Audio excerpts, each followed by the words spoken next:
한리안 북클럽 7월 모임으로는 독일에 계신 철학자 한병철 선생님의 오늘날 혁명은 왜 불가능한가? 라는 책이고요. 지금 여기 한리안 사무실에도 솜니움 컨텐츠로도 괜찮아서 제가 좀 몇 권 구비하는데 이렇게 그 한병철 선생님 책들 몇 권 이렇게 있고, 저는 예전에 서사의 종말인가 서사의 위기 그리고 리추얼의 종말 이 두 권을 되게 재밌게 읽었었어가지고, 그래서 100% 제가 다 동의하는 건 아니지만 건질 게 많다. 되게 비판 철학자로서 의미가 있고, 또 비판 철학자로서 배울 게 있고, 또 카톨릭 신앙인으로서도 살짝 종교인들이 좀 고민할 만한 문제도 좀 오버랩되는 게 있어서 재미있게 우리가 좀 살펴보고 대화 나눌 거리가 있지 않을까 싶어서 고요. 어떻게 읽었는지, 오늘날 혁명은 불가능한가, 짧게 일단은 느낌, 소감, 그걸 먼저 살짝 나누고, 책에서 다는 못 다루고 저자가 중요하게 생각했던 어떤 포인트들 중에 몇 개 대화해 볼 만한 거, 이런 거 위주로 잡담을 하면 어떨까 싶습니다. 저는 조금 약간 뭐라 그럴까, 한마디로 얘기하면 조금 너무 미안한 말씀인지 모르겠지만 현학적인 꼰대? 그런 느낌이 들었어요. 그러니까 문장 자체도 좀 되게 하여간 좀 여백을 용서하지 않는 것 같은 문체가 있잖아요. 지금 우리가 계엄을 겪어내고 나서의 이런 상황들을, 한국적인 상황들을 보고 났으면 이 책이 좀 더 달라지지 않았을까, 그 생각도 들고, 그래서 좀 하여간 저랑 만나서 이야기하면 좀 싸울 것 같다는 생각이 좀 들면서 네. 네. 구체적인 얘기 이제 조금 네네. 한번 시작을 해보죠. 조금만 있다가 소감 어떠십니까? 목사님 말씀하신 것에 제가 놓칠 것 같아서, 네. 그러니까 제목 자체가 혁명은 불가능하다 하잖아요. 근데 이제 목사님 아까 말씀하신 관점에서는 우리가 촛불혁명 또는 빛의 혁명이라고 불렀던 이 과정들을 한번 좀 경험해 보면 좀 다른 얘기 나오지 않을까라는 의미이신 것 같아서. 근데 저는 이분이 말하는 혁명은 그 지금 신자유주의 시스템이 가두어버린, 사람들을 가두어버린 세계들을 잘 살펴보자라는 질문으로 여겨지거든요. 오늘 우리를 이렇게 둘러싸고 있는, 그리고 우리가 누군가에게 착취당하고 있다고 본능적으로 느끼는데 그게 누군지도 모르겠고, 이 시스템이 어떻게 나를 갉아먹고 있는지도 파악하기 힘들어하는 사람들에게 우리를 둘러싸고 있는 게 이런 거야 라는 설명을 하고 있는 입장이고, 더불어서 냉소적으로 들리지만 혁명은 불가능하다라고 얘기하는 것 같지만 사실은 혁명을 갈구하고 있는 분이라고 생각이 되거든요. 왜냐면 오늘날 시스템에서의 우리가 그냥 너무 자연스럽게 받아들이고 있지만 왜 이게 문제인지를 얘기해주는 텍스트로 이렇게 쭉 가잖아요. 그러니까 사실은 되게 막 날카롭다라고 느껴지기도 하고, 말도 안 되라고 느껴지기도 하는 부분도 있는 것 같아요. 그래서 저도 한병철 그 교수가 쓴 책을 여러 권 읽으면서도 저는 동의되는 부분이 사실 많거든요. 저는 이상주의자라 사실은. 그런 면에서 저는 이 후반부에 가면 또 저한테 딱 와닿는 얘기도 있고, 그래서 저는 이 책도 다른 책만큼이나 좀 재미있다, 의미 있다. 말씀하신 것처럼 이거를 구체화해서 이분의 이론을 오늘날 어떻게 구체화할 수 있을까라는 질문 자체는 좀 무용한 것 같고, 그게 아니라 오늘을 이해하는 데는 매우 유의미하다라는 생각이 들어요. 그런 부분에는 저도 동의하고, 되게 이제 통찰력 있게 지금 우리가 사실은 자유가 그 투명성이라는 것이 오히려 우리가 발가벗은 상태에서 자유가 없는데 가장 자유로운 것 같이 살아가는 그 상황, 이런 것들 읽어내고 하시는 거는 되게 저도 통찰력 있고 그리고 이제 우리가 알게 모르게 사실 우리는 많이 느꼈던 것들이잖아요. 그렇죠? 그 SNS 속에서 사람들이 어떻게 자기를 드러내고 그런 것들이 어떻게 자기를 얽매이고 하는 것들 우리는 계속 봤으니까. 그런데 제가 생각하는 거는 그 반대쪽을 좀 더 생각해 봤으면 어땠을까 하는 생각이 계속 드는 거예요. 왜냐하면 그런 그 분명히 이렇게 이야기하시는 부분들이 진단하는 데는 정말 맞아요. 맞는데 그럼에도 불구하고 끊임없이 SNS에서 계속해서 무언가가 소통할 수 있는 공간들이 계속 만들어지잖아요. 그래서 저는 이분이 이야기하는 거가 연대가 불가능하고 그래서 혁명이 불가능하고 그래서 이 사람 그것들에 대해서 안타까워하고 그런 것 같은데 저는 오히려 그것들을 기재로 더 많은 다양한 연대들이 이루어지고 있는 것들을 바라보면 어떨까 그런 생각이 들었어요. 그래서 요새는 저는 이제 예스24 크레마 그 북클럽 그거를 사용하는데 거기서도 이제 그냥 책 읽고 마는 걸로 하지 않고 그거 서로 간에 상호 피드백을 주고받고 그 서평을 쓰고 서평에 대해서 다시 또 피드백하면서 해서 자기네가 또 무슨 또 다른 앱을 하나 또 만들었더라고요.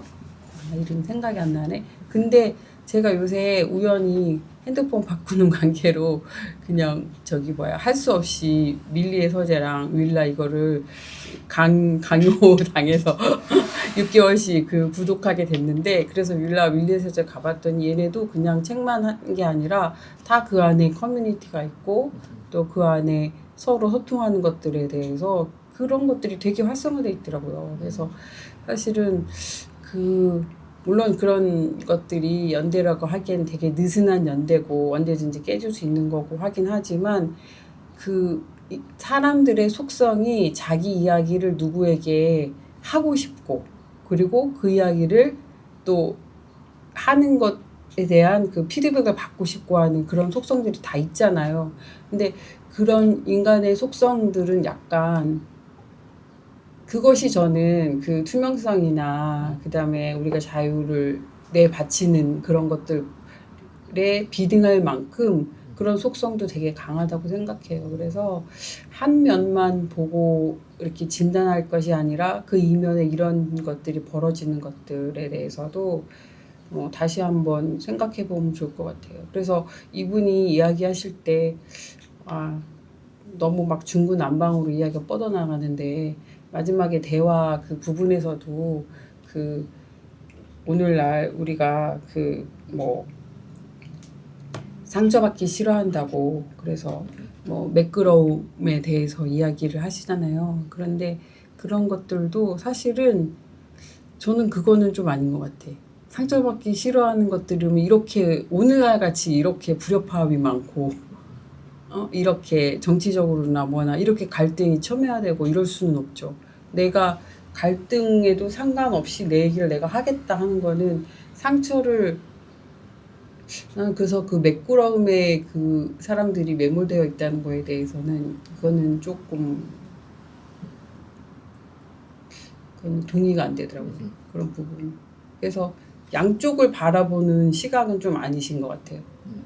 그래서 한 주제 몇 개의 주제만 정해서 구체적으로 이제 얘기를 할 텐데 뭐 두 분 이점 다르시듯이 한병철이라는 사람의 컨텐츠에 제 생각에 다 반반일 것 같아요. 굉장히 열렬히 좋아하는 사람들도 있고 이렇게 약간 비판적으로 보는 사람도 있고 저는 반반 되게 재밌고 흥미로운 부분도 있고 말씀하신 대로 조금 꼰대스러운 느낌으로 읽혀지는 것도 솔직히 한 절반은 돼서 근데 이제 그래도 진단 부분에 있어서는 좀 동의가 된 게 많아서 이거는 한병철 선생님 스타일로 가든 안 가든 좀 대화가 필요한 주제들에 대해서는 잘 던지고 있는 것 같다라고 생각해서 책을 좀 일단 이번 쓰면 관심 가져서 보는 편이긴 한데요. 근데 이제 저희도 여기 제가 또 한니엄 말고 쏘니엄 하는 데서도 이제 지금 이번 달에는 성서와 동성애하고 그 다음에는 한병철 선생님 또 다른 이제 불안서를 해요. 근데 지난달에 한 책이 프로필 사회라는 책이었는데 그 또 독일이랑 미국 철학자 2명 공저자인데 그분들이 이 또 한병철과 싸우는 철학자들이에요. 그래서 한병철이 이제 SNS로 되고 이렇게 타자화되고 막 이런 거를 궁핍하며 얘기하면 그 독일 철학자들이 뭐라고 하냐면 야, 너야말로 SNS 스타잖아. 너 브랜딩으로 좀 전 세계 사람들이 너 이름 나오면 다 그거 팔아먹고 돈 벌고 너도 그렇게 살면서 사람들한테 그러지 말라고 하면 지금 이 현대 사회가 이런 시스템인데 그럼 어떻게 살라는 거야? 라는 식의 비판으로 가는데 저는 사실 그 부분에 있어서는 프로필 사회 저자들의 입장에 좀 동감이 되는 편인데 근데 이제 전통적인 입장으로 가면은 SNS 하면은 우리 다 궁핍해지고 비교하면서 우울해지고 하면 사실 말하는 목소리가 맞다면 한병철 선생님 말씀이 맞고 근데 이제 자기 거가 이미 어느 정도 구축된 사람이면 한병철 선생님 스타일로 가면 되는데 지금 20, 30대 이제 자기 거 만들어 가야 되는 그 청년들한테 너네 이제 이 세상 뒤로 가서 조용히 관조하고 막 이렇게 하면 지금 얘네 지금 다 굶어 죽으라는 말로 들리니까 이거 조금 두 개를 비교할 때는 전 독일 그분들 얘기를 재밌게 봤었습니다. 그러면은 책을 안 보신 분들을 위해서 한병철 선생님이 오늘날 이 제목 부분 왜 혁명은 불가능한가 이 부분에서 저희가 좀 기억나는 부분을 조금 정리 이렇게 찬성하든 반대하든 상관없이 요거를 살짝만 정리하고 대화를 진행하면 좋을 것 같은데 책의 출발은 안토니오 네그리라고 하는 사람과의 그걸로 시작을 합니다. 그래서 그 오늘날 현대의 코뮤니스트 공산주의자 철학자로 다중우 이론 여러 가지 연대체들이 국제적으로 연결되면서 이런 새로운 운동이 가능하다라는 주장을 하는 네그리와 토론을 하면서 근데 네그리랑 토론한다는 것 자체가 사실 급이 좀 높은 급이긴 하거든요. 그런데 한병철 선생님은 꿈 깨라. 지금 사회가 지금 무슨 1800년대 막시즘 그 옛날 세대냐 지금 그런 식으로 해갖고 되겠냐 라고에 대한 날선 비판으로 이야기가 시작이 되거든요. 그러면서 이제 저자가 자기가 왜 옛날 방식의 혁명이 안 되는지를 설명을 하는데 혹시 조금 기억나는 부분, 여기 좀 와닿았던 부분 혹시 이렇게 있습니까? 왜 안 된다고 할 때 우리가 어떻게 정리하면 좋을까요?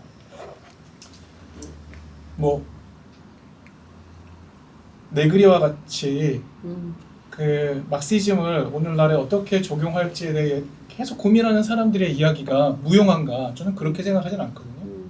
근데 한병철 교수의 이야기는 어떻게 들리냐면 그게 이루어질 거라고 상상하지는 않아야 되지 않겠냐라는 지적인 것 같아요. 그러니까 이분은 신자유주의가 얼만큼 사람들을 압도하고 있는지를 인정해라라는 메시지라고 여기거든요. 그러나 동시에 그 한병철 교수 자체도 신자유주의 시스템 안에서 억압당하고 있음을 우리는 알고 있어야 된다. 그 작동 방식에 대해서 거절할 힘이 있어야 된다는 얘기를 계속한다고 여겨지거든요. 왜냐하면은 투명사가 되었든 피로사회가 되었든 그 얘기하는 모든 구조 자체를 유발시킨 게 자본주의, 신자유주의 시스템이라고 기본값으로 하고 있으니까요. 심지어는 저도 이제 책을 정리하면서 그런 텍스트를 정리해놨는데 자본주의가 이미 오늘 우리 시대는 형이상학이다라고 얘기를 하거든요. 자본주의, 신자유주의 시스템이. 그러니까 그 말인즉슨 오늘 우리를 구성하고 있는, 억압하고 있는, 우리가 억압당하고 있고 착취당하고 있다는 것을 감추고 있는 이 시스템의 이면을 이해하고 있어야 된다. 그러나 그것을 벗어나기 위해 예전과 같은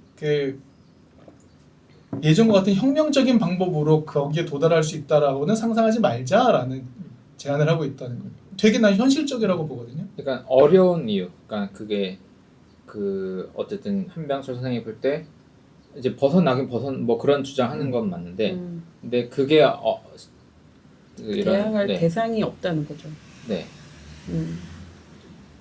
뭐 우리를 압박하고 뭐 독재자가 확실하게 있거나 압박하는 체제가 있거나 이러면은 거기에 대해서 뭐 우리가 대항할 수 있고 할 수 있는데 이게 앞에서도 나왔었나? 그 남이 나를 착취하는 게 아니고 내가 나를 착취하는 거기 때문에 대항할 대상이 없으니까 혁명에 대한 의욕 자체가 생기지 않으니까 이제 혁명이 불가능하다는 것으로 이야기를 했고 그 뭐 어쨌든 뭐 그런 부분은 자기가 자기를 착취하고 있다는 그런 부분은 되게 저기 맞는 것 같아요. 자기가 자기를 착취하고 있고 그리고 모든 것들에 대해서 긍정의 사회가 오히려 자기를 착취하는 사회로 나간다고 이야기를 하잖아요. 근데 그런 것들은 참 되게 예리하게 통찰해낸 거라고 생각이 들어요. 그러니까 우리가 항상 왜 긍정의 힘, 뭐 긍정 생각하자, 뭐 무슨 그런 것도 있잖아요. 우리 무슨 책 있죠, 그렇죠? 생각하면 다 잘 되는 그 갑자기 이름 생각이 안 나는데 하여간 그런데 사실은 그런 것들이 오히려 자기 자신을 오히려 더 소진시키고 스스로를 착취하고 그런 것들을 파악해낸 거는 아주 선명하게 파악해낸 거는 되게 통찰력이 있다고 생각이 들어요. 근데 저는 근데 그렇게 살면서도 행복하면 어떡할 건데 이런 생각은 또 한편으로 들면서 일단 네 그런 생각 들어요. 그러니까 네. 일단은 이 포인트는 책이 시작할 때 한별천 선생님 얘기로는 이렇게 부자와 빈자의 격차는 더 커지는데 이게 바로 처음 시작하는 단락 이야기거든요. 근데 왜 뭔가 뒤집는 세계를 뒤집는 운동은 왜 불가능하냐 하면은 지금은 누구나 자기 스스로가 경영자고 자기한테 고용되어서 스스로 죽을 때까지 착취하며 살아가는 주인인 동시에 노예의 상태다. 지금은 약간 그런 쉽게 말하면 뭐 무한 경쟁이든 뭐 그런 것처럼 그게 이제 마르크스가 나왔던 1800년대와는 조금 다른 그때는 확실한 고용인과 어떤 계급 물론 지금도 계급이 없는 건 아닌데 그게 계급사회라는 게 너무나 선명하고 그래서 그게 집단화가 되고 우리 단결하자 이게 된대 물론 지금도 노조도 있고 막 다 그렇긴 하지만 근데 지금의 이 사회라는 거는 제가 대부분 자발적으로 그걸 좋아하고 스스로 또 거기에 빠져들고 어쨌든 스스로 소멸되는 과정으로 나아가는 방향으로 사회가 되어 있기 때문에 그렇기 때문에 옛날 방식의 그런 집단적 걸 저항으로 어떤 이데올로기를 가지고 나아가서 뭔가 바꾸는 방식은 조금 어려워졌다라는 걸로 일단 이야기가 스타트 되고 있는 것 같습니다. 물론 이 부분에 대해서도 좀 입장이 좀 다를 수도 있고 진단에 대해서 입장이 다를 수 있는데 제가 20년 전인데요. 20년 전에 제가 최근에서야 만났는데 박성용이라는 비폭력 평화물결 대표님이 계신데 20년 전에 신자유주의에 관한 논문을 하나 쓰신 게 있었어요. 네. 그게 왜 종교적인가? 신자유주의라는 시스템이 갖고 있는 종교적 구조와 이런 내용들을 쓰셨는데 제가 너무 거의 공감해서 그걸 저희 청년들하고 나눈 적이 있었거든요.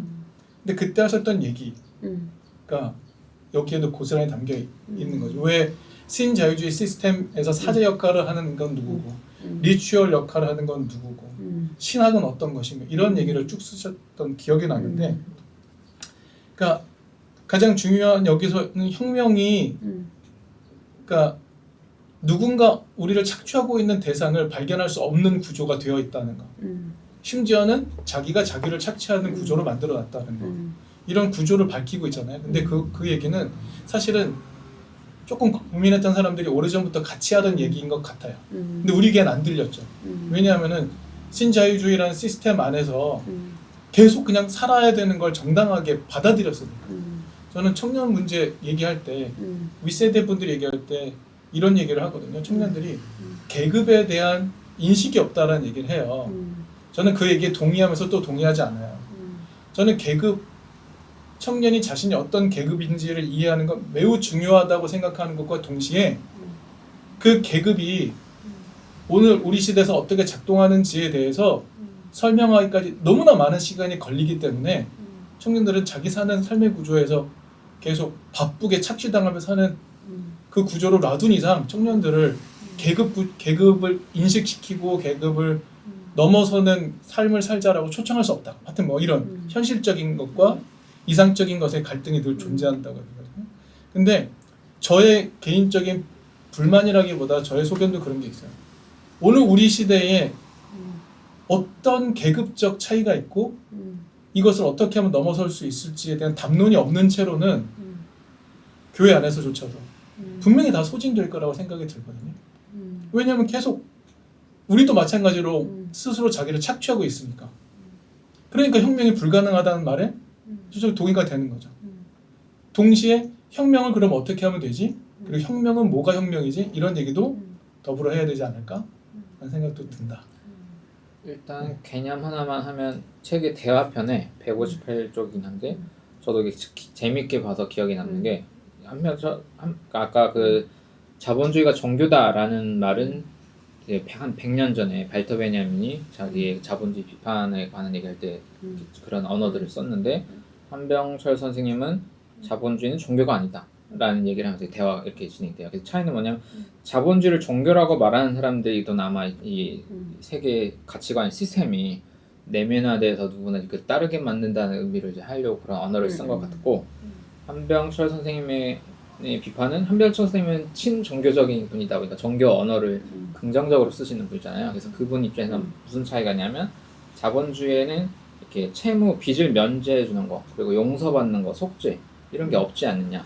종교를 성립하는 거에는 그런 개념들이 중요한 요소인데 자본주의는 이제 계속 빚만 늘리는 시스템이기 때문에 종교라고 할 수는 없다 라면서 약간 얘기를 하죠.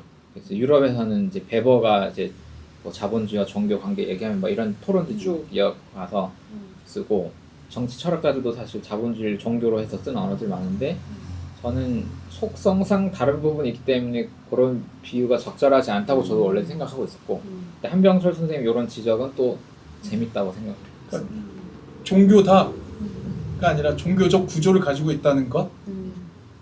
그것은 말씀하신 것처럼 오랜 역사가 있지만 사실 신자유주의 안에 종교적 구조가 있다는 걸 우리가 동의가 안 되고 인지가 안 되면 우리를 신자유주의 재단으로 이끌어가는 사제는 누구이며 뭐 이런 구조들 사실 보임에도 불구하고 인지 못하는 것들을 알아챌 수 있지 않을까? 그리고 속죄의 부분 얘기했지만 전 딱 방금 떠오른 게 얼마 전에 이재명 대통령이 희년 이야기했던 그런 시스템들 탕감해 준다는가 물론 완벽한 탕감은 아니지만 그런 상상을 하는 사람들이 있네. 그런 상상을 구체화하자는 것도 있네. 그러니까 자본주의적이지 않잖아요.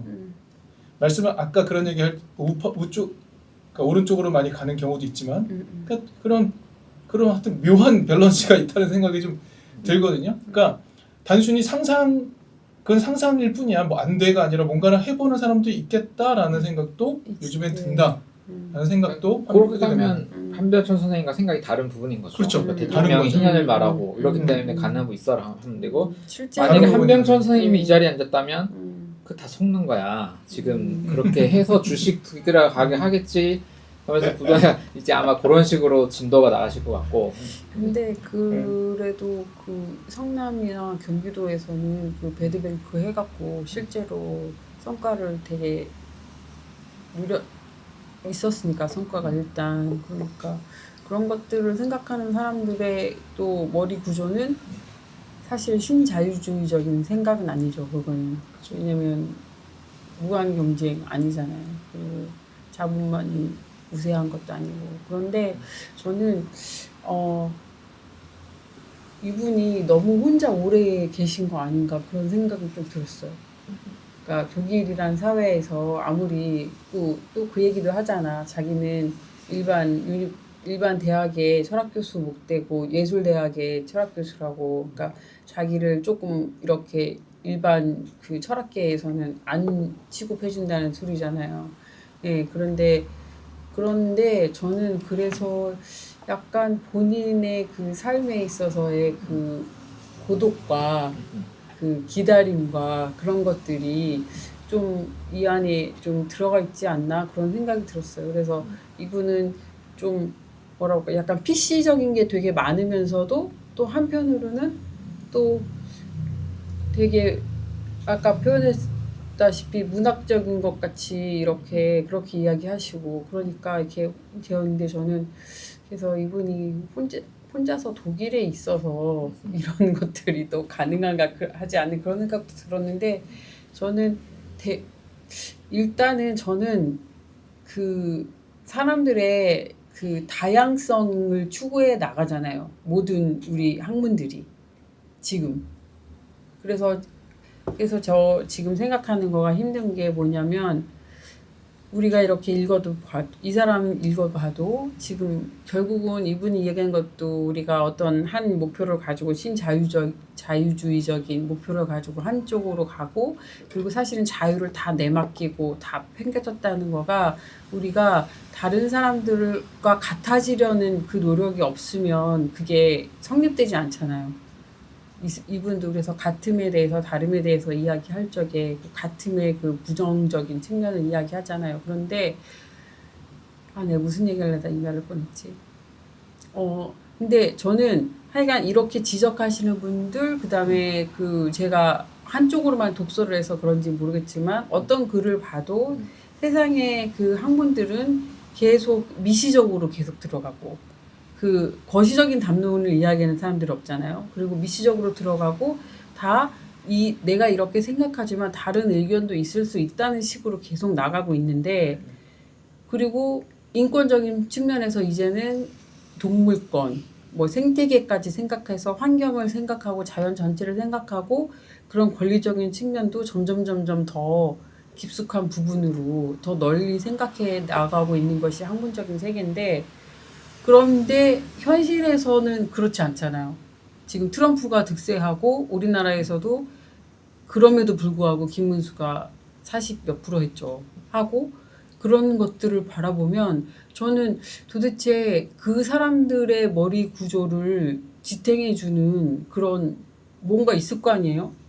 그거는 무엇인지 저는 그거가 궁금해요. 근데 그런 사람들의 뇌 구조 속에서 벌어지는 일들은 사실은 이렇게 파악이 안 돼요. 지금 이야기하시는 것들로 파악이 안 돼요.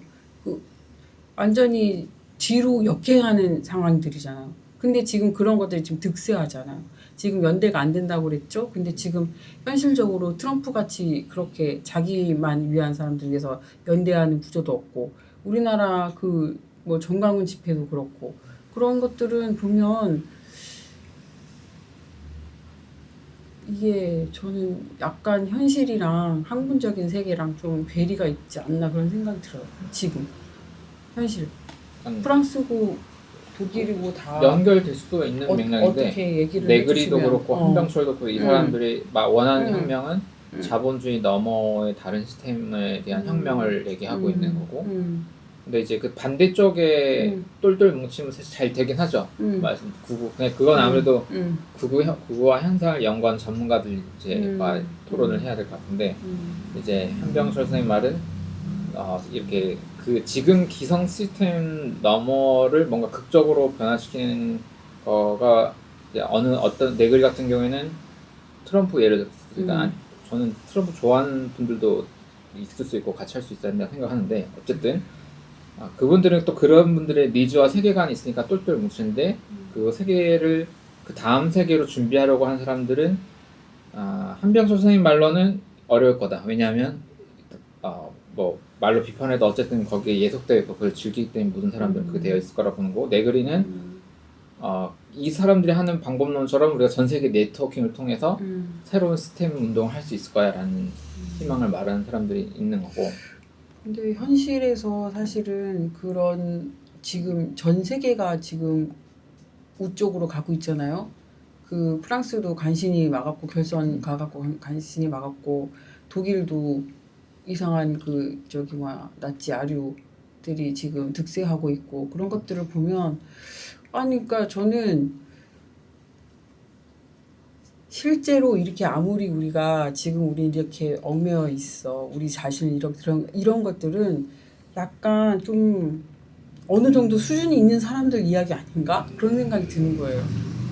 어느 정도가 뭐라 그럴까 자기 자신을 성찰할 수 있고 자기와 남의 관계를 생각할 수 있고 이런 사람들 안에서 이게 가능한 이야기지 사실 무대뽀인 사람들한테는 지금 뭐 신자유주의가 문제가 아니라 그냥 내 이익 그거 하나로 그냥 다 끝나는 거 아니에요? 무대뽀 떠나서 자기 삶이 급한 사람들은 사실 이런 고민을 할 여유가 없겠죠. 근데 그 사람들은 정말 이 옛날 형식으로 혁명을 하고 있잖아. 완전 옛날 형식으로 하고 있잖아. 저는 신자유주의가 그 사람들의 삶을 장악했다고 제가 인정하면서 이게 문제라고 생각하는 이유는 뭐냐면 그러니까 성찰할 수 있는 시간적 여지를 주지 않잖아요. 전혀. 이 사회 구조가 얘기하신 것처럼 자기가 자기 경영자가 되어서 자기를 착취하는 구조여야 겨우 살아남는데 이 피로함을 어떻게 극복할 수 있느냐, 무엇으로부터 뛰어나야 이 사람이 좀 성찰할 수 있고 고민할 수 있고 대화할 수 있고 살롱이 되고 토론할 수 있는가. 그러니까 우리한테 시간을 다 빼앗아 가버린 것들에 대해 문제 제기를 할 수 있어야 되는데 우리는 하루 종일 일해야 된다고 생각하죠. 월화수목 금금금 일해야 된다고 생각하죠. 그러니까 오늘 사회 구조에서 살아남으려면 우리는 끊임없이 노동해야 되고 착취당해야만 해요. 그러니까 성찰을 할 시간도 없고 하더라도 나눌 시간도 없고 그 커뮤니티를 만날 시간조차 없어요. 이걸 누가 거세해 갔느냐? 신자유주의다라고 저도 인정을 하거든요. 그러면 사실 이러한 성찰을 같이 나눌 사람을 만나는 것도 시간을 내는 것도 어려운 세대가 되어 있다라고 생각한다면 도무지 벗어날 기미가 안 보이죠. 그런데 저는 오히려 요새 젊은 사람들은, 그러니까 제가 만난 사람들이 되게 뭐 극소수이긴 하지만 오히려 월화수목 금금금 절대로 용서 안 하고 자기 삶에 있어서, 그리고 이 사람들은 큰 꿈이 없어요. 다 그냥 부자가 되고 싶어 하지도 않아. 그냥 내가 적당히 쓸 수 있을 정도, 이 정도를 생각을 하는 게 다수고, 제가 만난 아이들은 그래요. 다 20살 애들 만난 건데, 그러고 얘네가 그래서 신자유주의 안에서 얘네가 살아가는데, 그래서 그것들에 대해서 하나도 불만이 없어. 일단은 그렇게 살아간 거에 대해서. 이제 사실은 저는 걔네 보고 되게 답답하긴 했었어요. 처음에는. 저도 이제 꼰대니까 어떻게 얘네는 어떻게 자기 삶밖에 없고 다른 사람의 삶과 관계성에 대해서는 전혀 생각을 안 하는가. 우리는 그래도 친구가 더 좋고 이런 시기들을 지나잖아요. 그런데 얘네는 그런 시기가 없는 것 같더라고. 그냥 자기가 최우선이고 나라는, 우리라는 바운더리 안에 가족까지는 어떻게 들어가는데 친구까지도 끼어들기가 힘든 세대들이더라고요. 그래서 걔네는 그냥 각자예요. 그래서 자기가 자기를 착취 안 하고 살아갈 지혜가 있어. 제가 보기에는. 저는 그 분석에는 사실 다 동의가 힘들어요. 저도 청년 현상에 대해서는 할 얘기가 매우 많거든요. 그러니까 그 청년들은 자기가 착취를 당하고 있다고 생각하지 않아요. 그렇죠. 자기를 개발하고 있다고 생각을 하는 그렇죠. 거죠. 그 차이가 엄청 큰 거죠. 그러니까 그 회로가 다르다는 거를 인지시키는 작업이 필요하다고 생각하는데 어쨌든 이런 성찰을 하려도 시간이 많이 필요하거든요. 근데 청년들은 시간이 없어요, 사실은. 그러니까 말씀하신 것처럼 자기가 자기 누린다. 자기가 가진 일정 부분 요기 안에서 내가 누리고 싶은 걸 누리는 모습을 보인다. 쟤는 행복하게 사네? 뭐가 문제야? 그렇게 보일 수도 있지만 그 다른 이면에 삶의 이런 궤적들을 같이 좀 논의해볼 필요는 있겠다. 어떤 생각이 시기별로 다른 것 같아요. 그러니까 대학생 때는 고딩 때 너무 힘들게 끌려다니다가 쉼없이 경쟁하다가 와서 일단 처음 자기 자유를 누려보는 시간 있잖아요. 근데 이제 졸업하고 본격적 경쟁, 직업 사회로 들어가면 자기가 그걸 컨트롤할 수 없잖아요. 나는 이렇게 워라밸 할 거야 하지만 그게 가능한 애는 굉장히 소수니까 이제 그때부터가 한병철 선생님의 뭐 그러니까 피로사회도 왜 이렇게 한국에서 많이 팔렸냐 할 때 이제 그 문제에 공감이 되다 보니까 저는 누군가 그렇게 말씀하시는데 동의가 되는데 한국이야말로 미국보다도 신자유주의적 시스템 자체가 완벽하게 전일화됐다라는 표현에 전 동의가 되거든요. 미국보다 훨씬 심하다고 생각해요.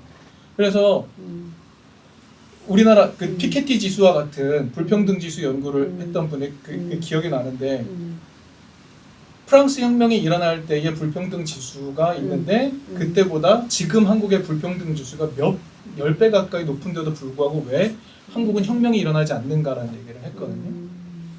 아니 빛의 혁명이라며 들고 일어났는데 왜 그 다음 단계로는 안 가? 라는 문제 제기를 하는 서구 학자들이 있죠. 근데 우리는 지금 이미 이걸 다 극복했다라고 생각하고 안전하다라고 생각하고 이 다음 단계 얘기는 안 하잖아요. 근데 그런 것들은 우리가 좀 그 자기 삶이랑 그 정치랑 무관하다고 생각하는 애들이 너무 많기 때문에 그거는 앞으로 나가기 힘든 것 같아요. 사실은 이런 변화들에서 우리가 답으로 가는 거는 우리가 이제 혁명을 추구할 게 아니라 사실은 복지국가를 추구해야 되잖아요. 우리 세대에서는.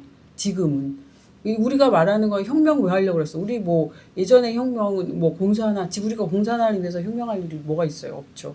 근데 우리가 혁명을 만약에 추구를 한다면 복지국가를 위해서 하는 거잖아요. 모두가 다 사람답게 살 수 있는 세상을 위해서 하는 거잖아. 그거는 사실은 복지국가를 향하여 가는 거고 사회권 선진국을 위해서 가는 건데 그런데 그런 사고를 할 적에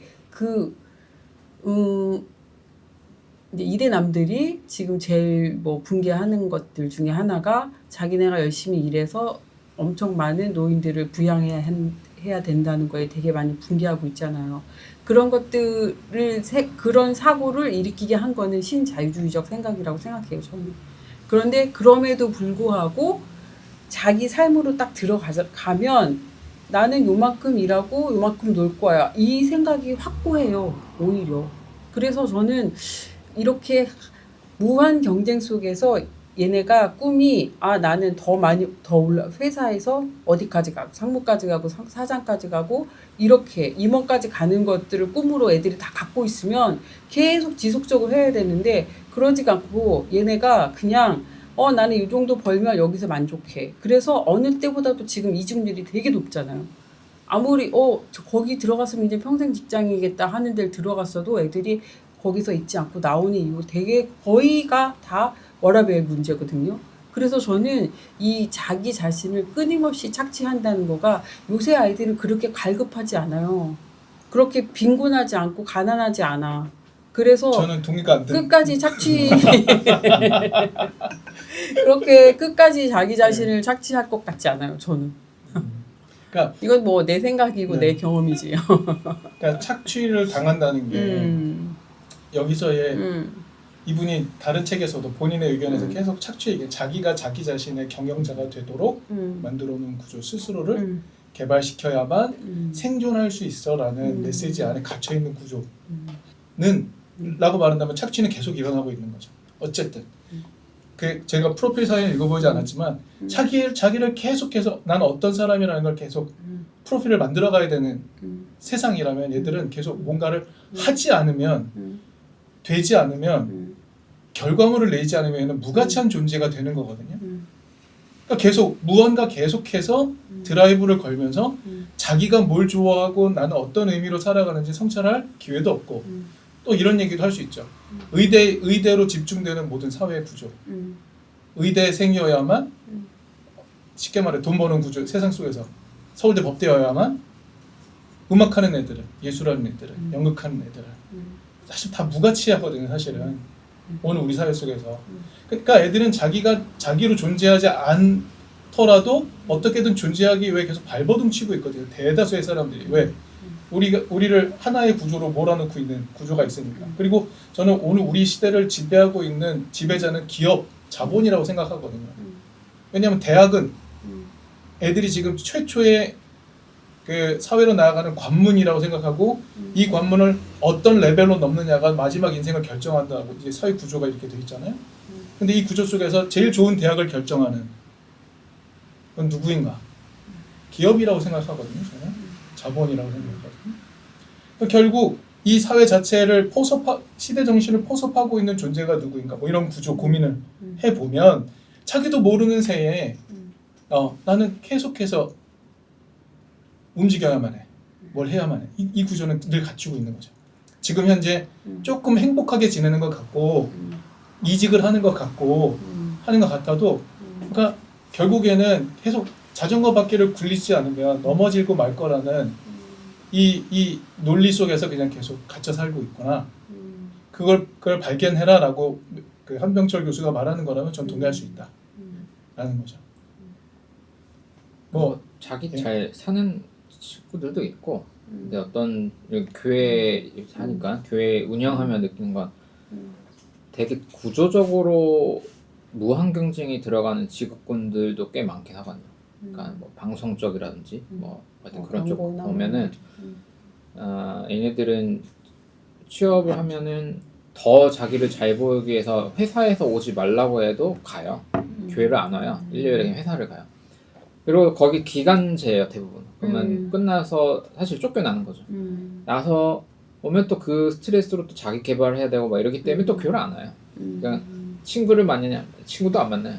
연애 결혼 하고 싶은 마음은 있지만 그걸 감당할 자신이 없기 때문에 자기의 목표가 거기까지 막 하려다가 다 포기하고 일단 나를 요거를 찾아보죠. 대부분 그렇게 되거든요. 저도 그렇게 됐어요. 그렇게 다 그렇게 살고 일단 나라도 죽지 않는 방법을 하려는데 이것조차도 그러니까 종교 커뮤니티에 와서 친구를 사귀는 건 너무 사치인 거예요. 얘네들한테는. 지금 댓글로 노는 건 괜찮아요.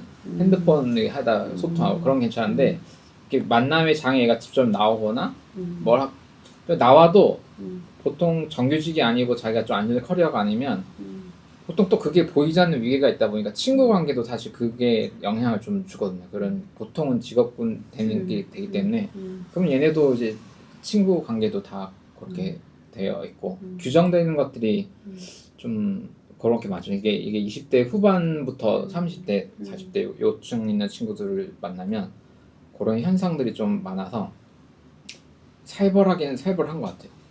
근데 확실히 5, 60대에 자기 자리를 잡은 분들은 여유가 조금 있고 저는 근데 또 그런 분들이 이제 내그리 같은 얘기를 하거나 너무 탈자본주의 얘기를 하면 또 우리가 한병철 선생님을 꼰대라고 하듯이 요즘에는 또 뭐 우주 얘기하고 있네 약간 좀 그 답답함이 좀 있고 네. 현실을 느끼는 감각이 다르니까. 네. 20대 애들도 막스 공부하고 막 따라다니는 애들 많거든요. 진보 기독교 쪽내 다 그거예요. 근데 하면 하다가 한 30대 한 중반 되면 사라져 있구나 이 동네에서 보통 그러니까 열심히 막 쓰고 막 하다가 30대 중반 되면 포기해야 되는 어떤 지점이 있어서 다 그 자본 문제거든요. 네, 그냥 공부야 재밌지. 근데 뭐 그 어떻게 해서 뭐 할 거야? 하면 물론 끝까지 해내는 소수의 사람이 있겠지만은 정치 활동으로 대부분의 현장에서 사라지는 게 많으니까. 그래서 진단 부분에 있어서는 조금 공감되는 부분이 있는데 물론 그냥 잘 사는 사람도 많고. 이 세상 오늘 작동되고 있는 세상을 얘기할 때 표현할 때 책에서 나오지만 모든 상황이 작동되고 있음 아니면 고장 둘 중에 하나라는 거죠. 근데 사실 내가 이 사회 안에서가 요구하는 기능을 잘 못하고 있는 상황인데 그래서 사회 안에 기여하고 나 자신도 어떤 상태가 되기 위해 계속 발전하는 이 과정 중에 있는 사람들이 많잖아요. 대부분 사실. 근데 이 사람들은 다 무가치한 거예요. 사실 여기에 도달하지 못했으면 다 고장 상태로 본다는 얘기인 거죠. 여기만 작동되고 있는 거예요.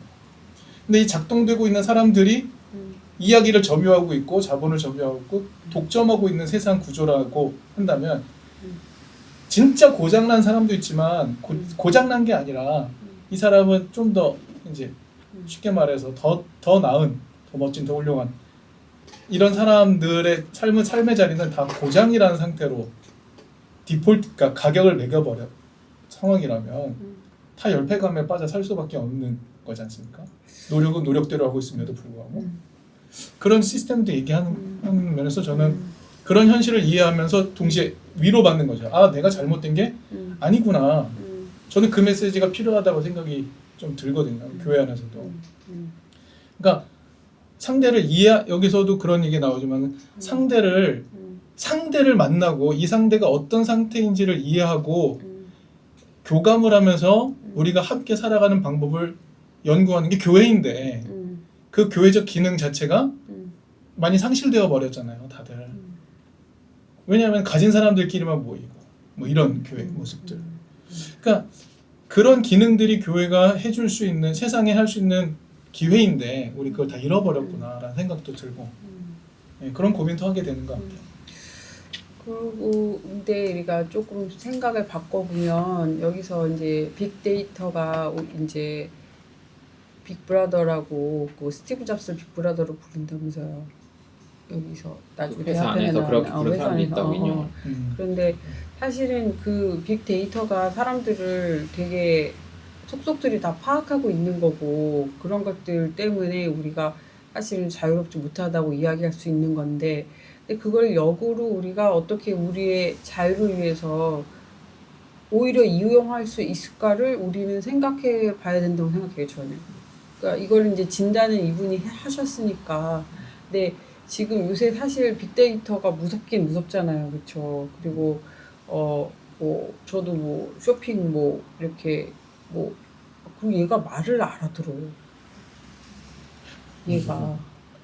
그때는 완전 너무 무서워요. 왜냐면 우리 남편이랑 나랑 강아지 사료 얘기하고 막 있었는데 결석사료 하고 있었는데 갑자기 얘가 결석사료 광고가 뜨는 거야 저한테. 그럼 도대체 얘 도대체 어디 내 뭘 어떻게 해서 어디로 들어가서 이게 떴는지. 지금 얘가 다 듣고 있지 않습니까? 예. 계속 이제 알고리즘으로 다 띄워주죠. 예. 그래서 그 몇 번을 우리가 그랬어. 우리 남편이랑 얘기하는 게 얘가 광고가 떠갖고 내가 이게 찾아봤으면 그럴 수 있다고 생각하는데 이야기한 게 얘가 뜨니까 그래서 그렇죠. 예 그런데 사실은 이제 약간 뭐 그래서 그런 속에서 내가 자유롭지 못하고 거기서 마음에 들면 살 거 아니야. 그럼 이제 그건 내 의지인가 내 자유 의지인가 아니면은 강요 당한 건가 뭐 이런 문제로 나아갈 수 있겠지만 그럼에도 불구하고 편리는 하잖아. 내가 찾으려고 생각했던 걸 얘가 미리 해주니까 편리는 하잖아. 그러면은 그거를 빅데이터가 나를 다 보고 있네 이런 게 아니라 그냥 그래 나는 이런 세상에서 이거를 이용해서 살아가는 거야 이렇게 생각하고 오히려 이런 것들을 이용해서 우리가 더 잘 살아볼 수 있는 방법이 없을까 그거를 나는 생각하면 더 나을 것 같아요. 왜냐면 너무 암울해 이렇게 하니까 너무 암울하고 이분은 지금 긍정성에 대해서 안 좋게 계속 얘기하고 부정성이 사라져서 이제 안 된다, 너 이거 안 되고 무조건 이렇게 긍정적으로 하는 거에 폐해를 오히려 얘기하지만 그래도 저는 기본적으로 약간 낙천적인 사람으로서 그런 부분을 우리가 잘 생각하고 이용할 수 있는 것들을 생각하는 거는 우리가 종교적으로도 그게 맞는 방법이라고 생각해요. 그리고 나는 이분이 자꾸 단언적으로 이야기하는 게 싫어. 왜냐면 그 무슨 프라이브로고 무슨 마크? 무슨 마켓이 있다면서요. 그 마켓이 그 생긴다고 그랬더니 어떤 소녀가 그러면 내 삶은 완벽해질 거야. 그 외쳤다는 거에 대해서 되게 막 직선적으로 공격하잖아. 너의 그것으로 그 삶을 완벽해지는 게 아니다. 거기서 옷을 사서 너는 입지도 않고 싸놓기만 하고 유튜브에 가서 뭐 이렇게 하고 이렇게 막 단언적으로 다 얘기하는데 다 그러는 건 아니잖아.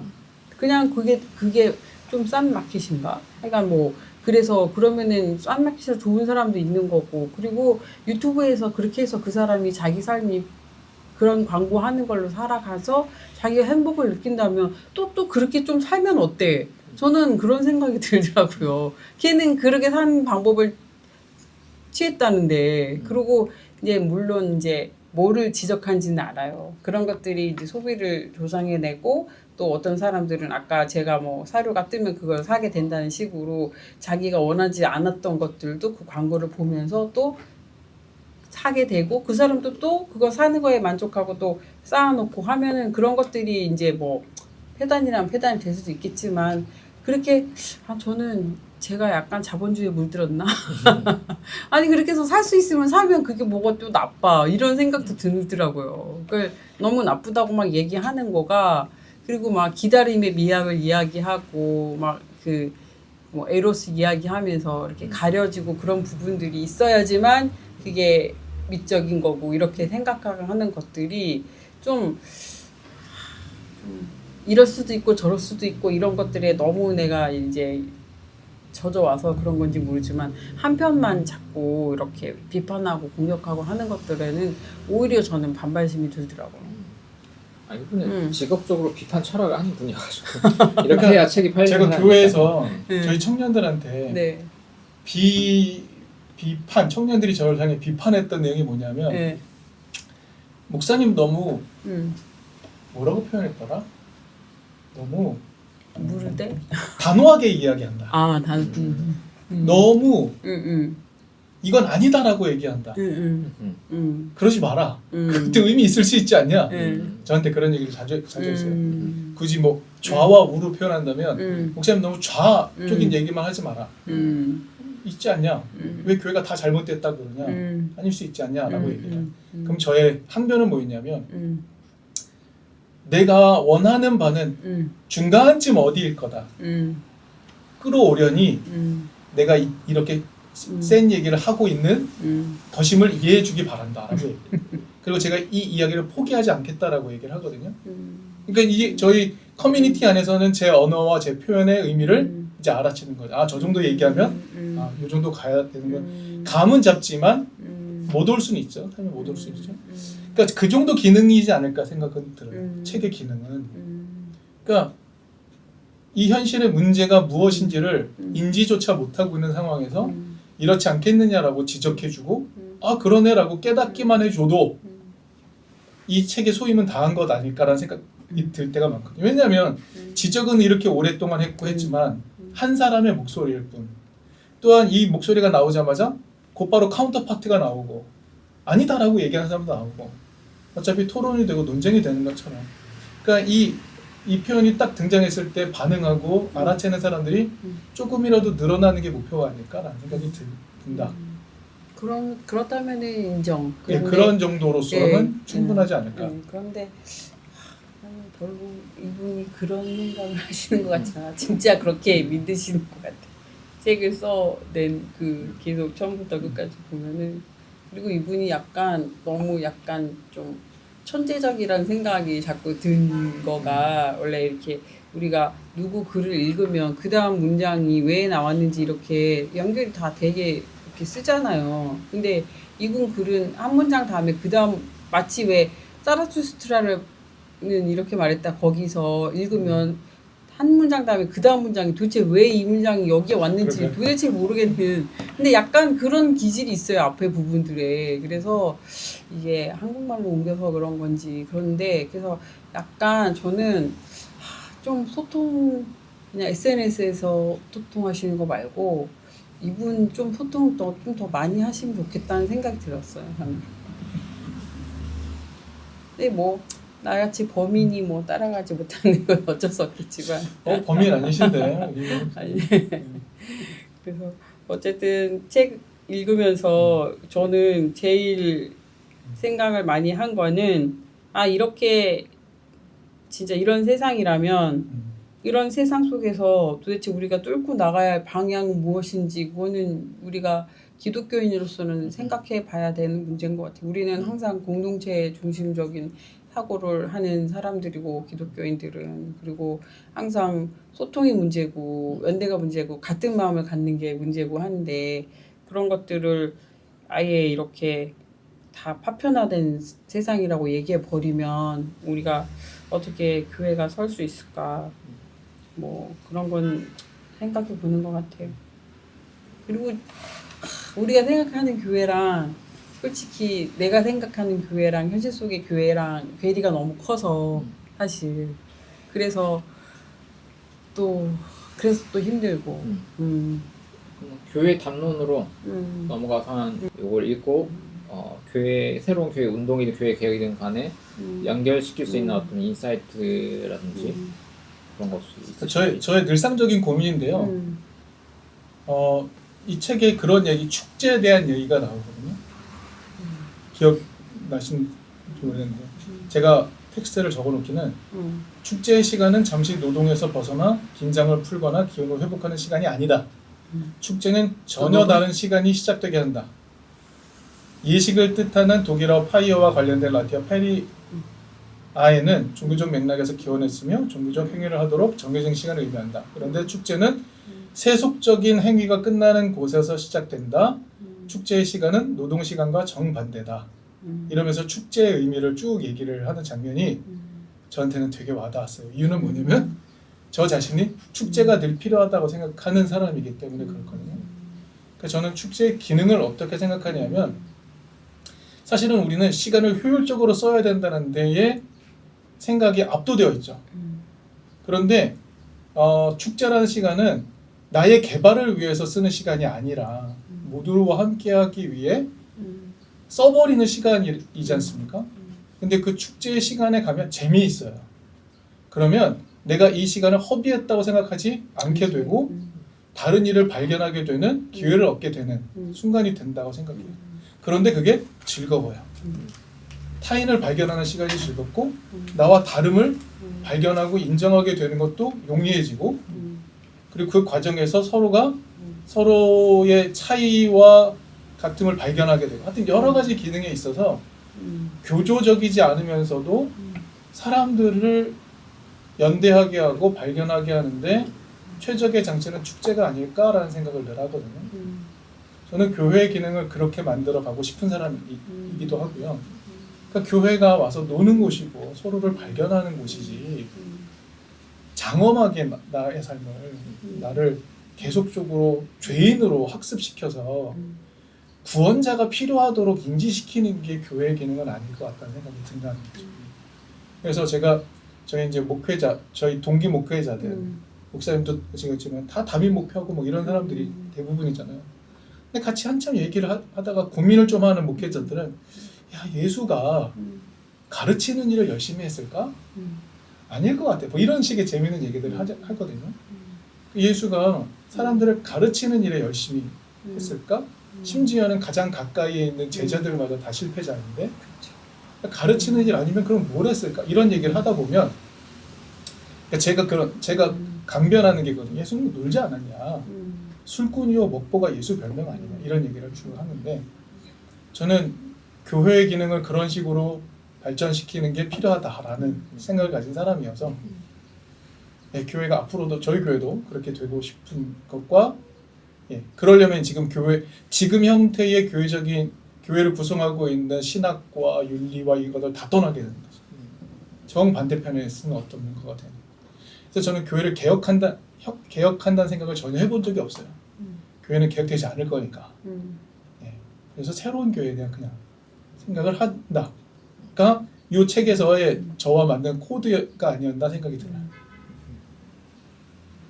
저도 진단에 대해서 공감되는 건 이제 우울을 다루는 거. 왜냐면 이제 청년들 모르겠어요. 대학생들은 어떨지 모르겠어요. 근데 대학을 나와서 본격적인 경쟁에 들어선 친구들은 직업 잘 하고 자기 거를 이제 단계를 들어간 애들은 그래도 괜찮은데 그렇지 않은 대다수는 우울이 너무 우울이 진짜 많더라고요. 그리고 점점 늘어나고 있다고 전 느껴져요.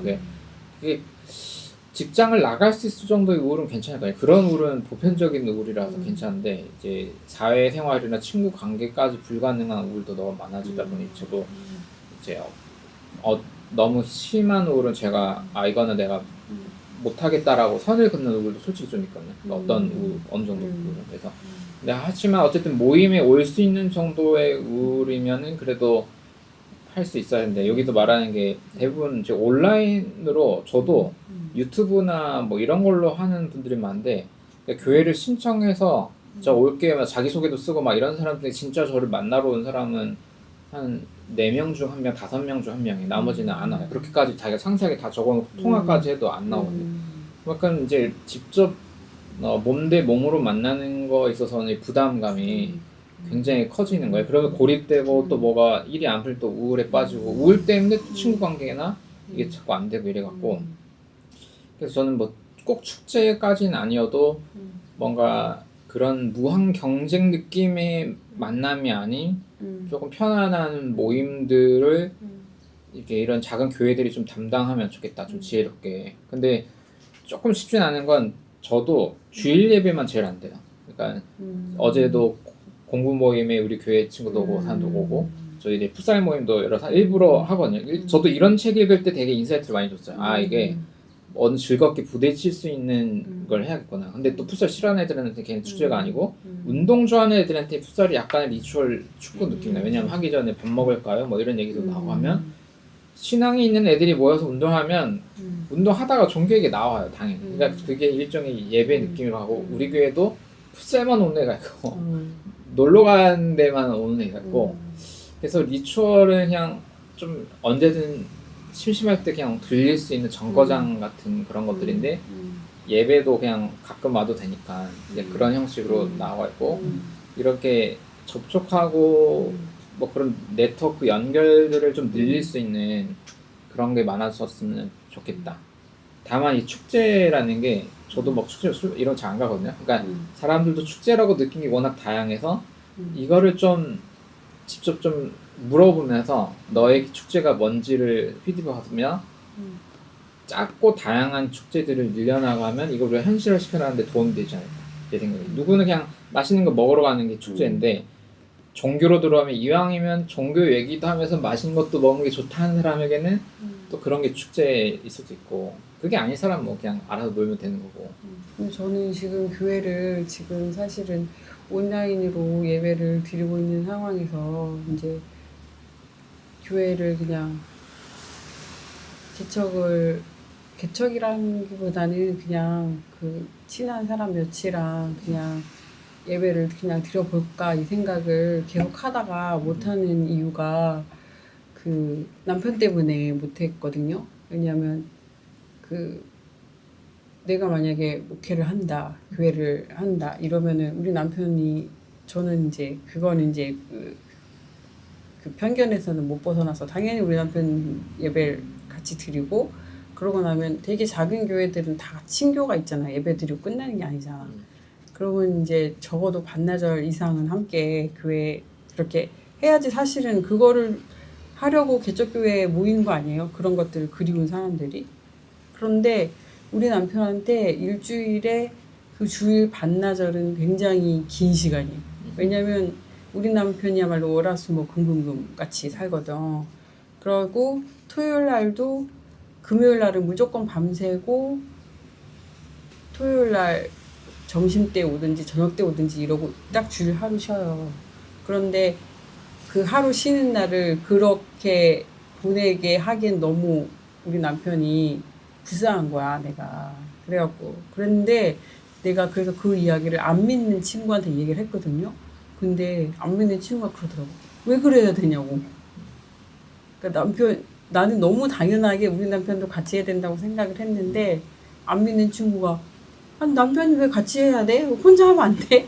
그냥 그렇게 얘기를 하더라고요. 그래서 내가 이렇게 그렇구나. 나도 이게 편견에 사로잡혀 있었고 그렇지 남편도 그냥 온라인 예배 그냥 드리라고 그러고 우리 남편은 지금 교회 필요성은 못 느낄 사람이니까 일단 냅두고 필요한 사람끼리 그냥 해도 그것도 괜찮겠다.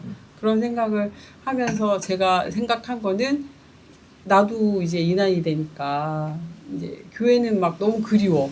그리운 이유는 한 가지예요. 같이 이제 예수님 이야기하고 말이 이제 신앙적인 얘기를 아무 스스럼 없이 할 수 있는 상대가 사회에 그렇게 많지 않아요. 얘기하면 싫어해.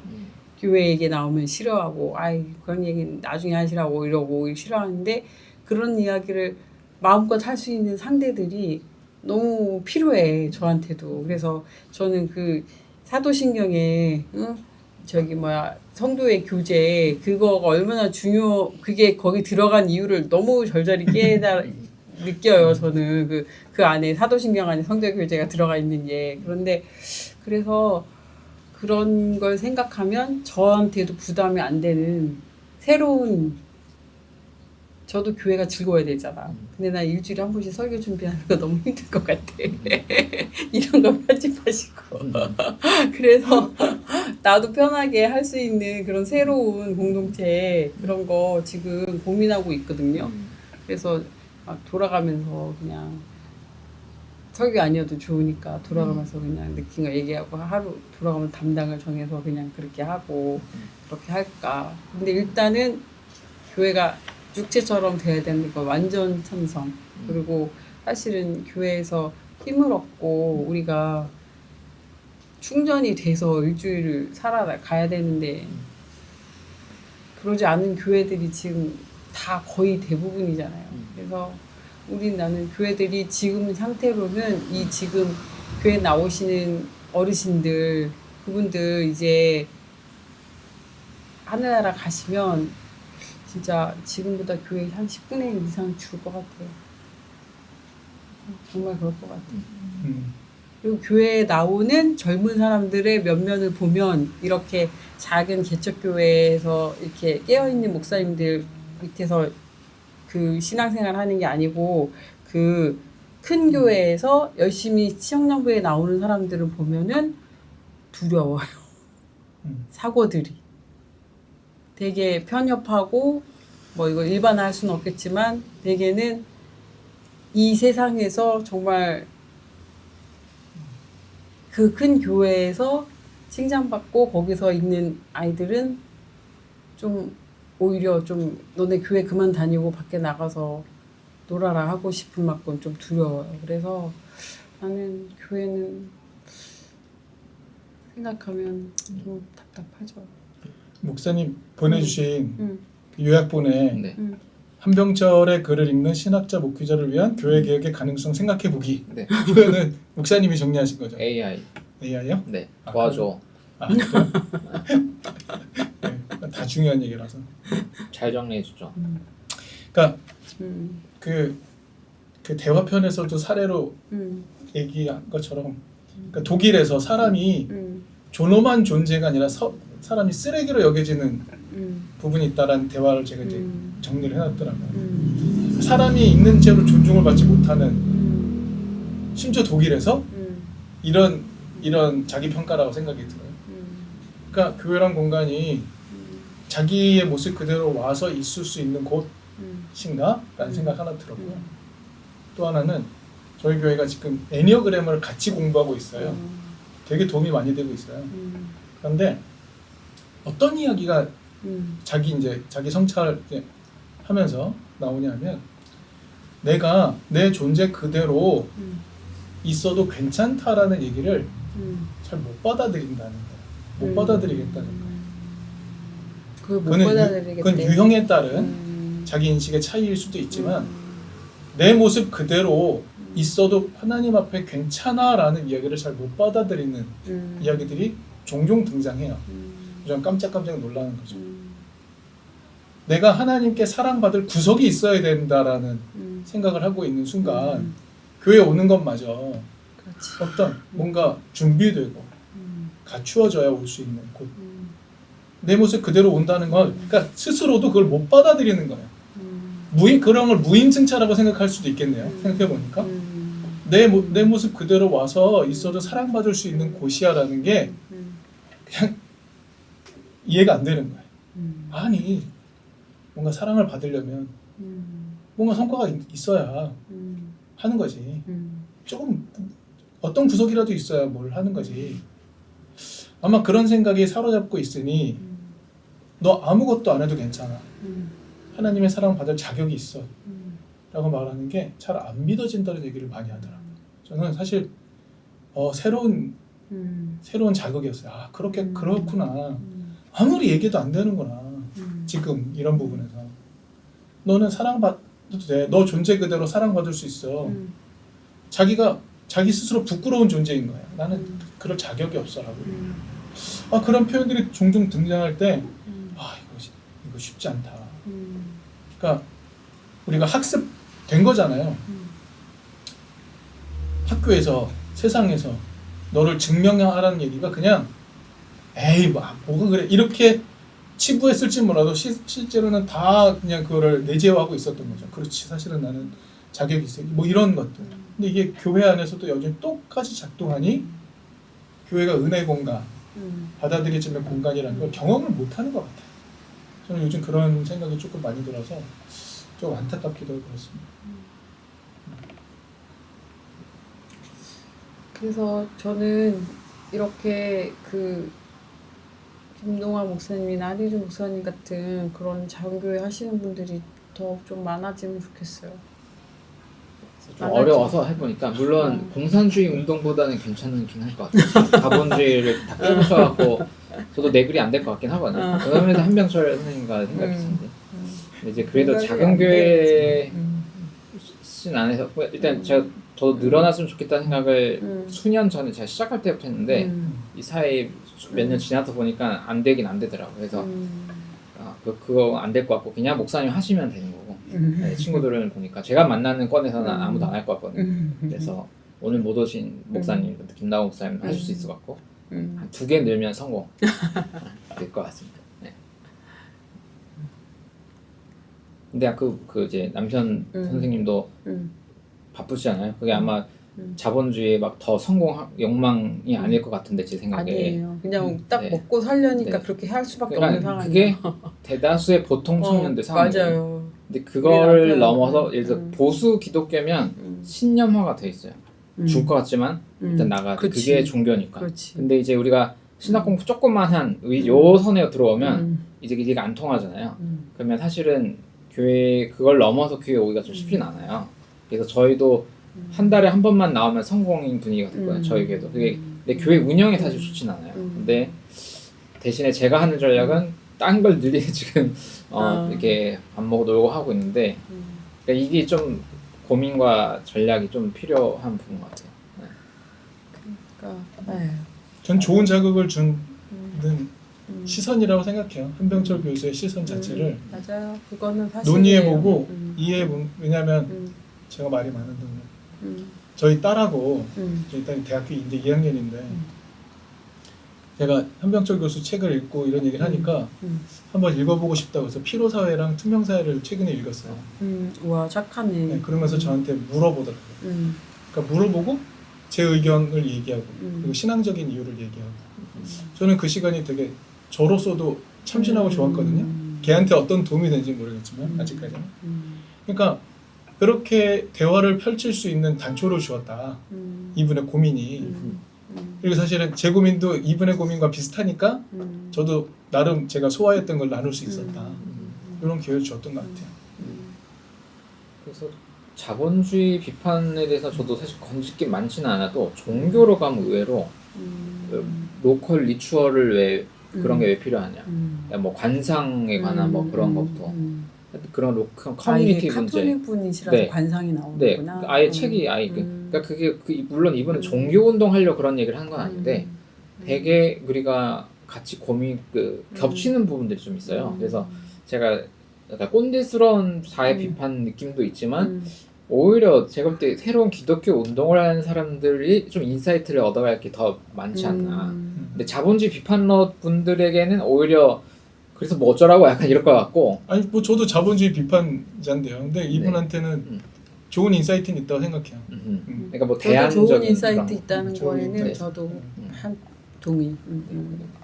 그것 때문에 책을 좀 이렇게 그 이야기 뭐 자기 개인들의 이제 인생의 서사들을 다 잃었는데 우리 현대인들이 막 하면 자기소개가 직업 아니면 뭐 무슨 드라마 보냐 아니 뭐 이런 거밖에 없잖아요 솔직히. 근데 자기 스토리들을 늘려나갈 수 있게 도와야 되고 그런 리추얼의 만남들 막 이런 것들 하면 이건 좀 배울 만한 건 있다. 하지만 저는 약간 AI파여서 목사님처럼 생산적으로 이런 걸 데이터를 이걸 쓰는 쪽이거든요.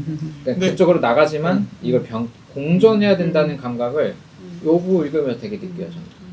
저는. 이분 어떤 이야기든지 우리가 시간을 확보하지 않으면 안 되잖아요.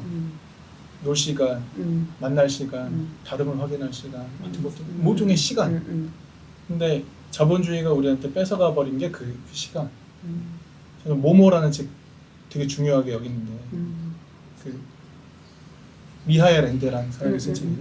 저는 그 영화로만 보고 그건 못 봤어요. 근데 책은 못 봤어요. 그러니까 시간 자체를 우리한테 뺏어가는. 그래서 어떻게 시간을 확보하시는지 저 사실 화두이긴 한데 어쨌든 이 시간도 사실 그래서 좀 중요하거든요. 이렇게 같이 모여서 1시간 얘기할 수 있다는 것만으로도 힘을 얻는데 사실은. 그래서 그런 시간을 확보하는 것이 오늘날 자본주의와의 싸움에서 중요한 그런 방법론이지 않을까라는 생각을 저는 갖고 있어요. 맞아요. 그리고 결국은 저는 무슨 거를 얘기를 해도 결국은 사람과의 관계, 소통, 연대 이게 항상 언제든지 답인 것 같아요. 언제든지. 그래서 우울도 마찬가지고 우울 극복하는 것도 근데 그거를 교회에서 제공해 줄 수 있으면 제일 좋겠죠. 교회에서 자기를 잘 드러낼 수 있으면 그게 제일 좋은 일인데. 근데 사실은 교회에 와서도 자기를 잘 드러내지 못하는 사람들이 있잖아요.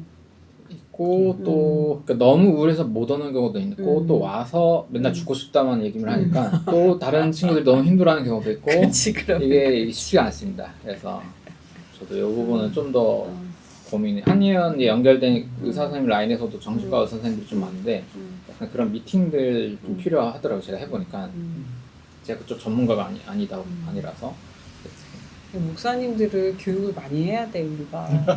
그래서 큰 교회 목사님들도 그래서 예수 진짜 알기, 진짜 기독교 신자 되기 뭐 이런 운동을 큰 교회에서 해야지 돼요. 자기네 교회 안에서 그 선교하고 그러고 다닐 때가 아니야 지금.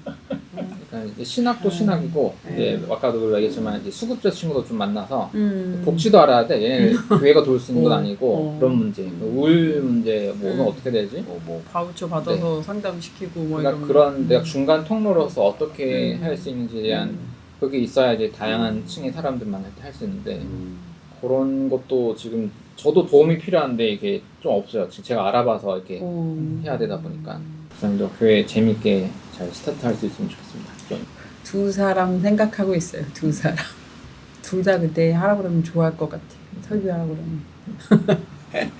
일단 이렇게 일단은 마무리를 하면 되겠죠? 네. 네. 또 이렇게 마무리를 하도록 하겠습니다. 네. 마치겠습니다. 감사합니다. 수고하셨습니다.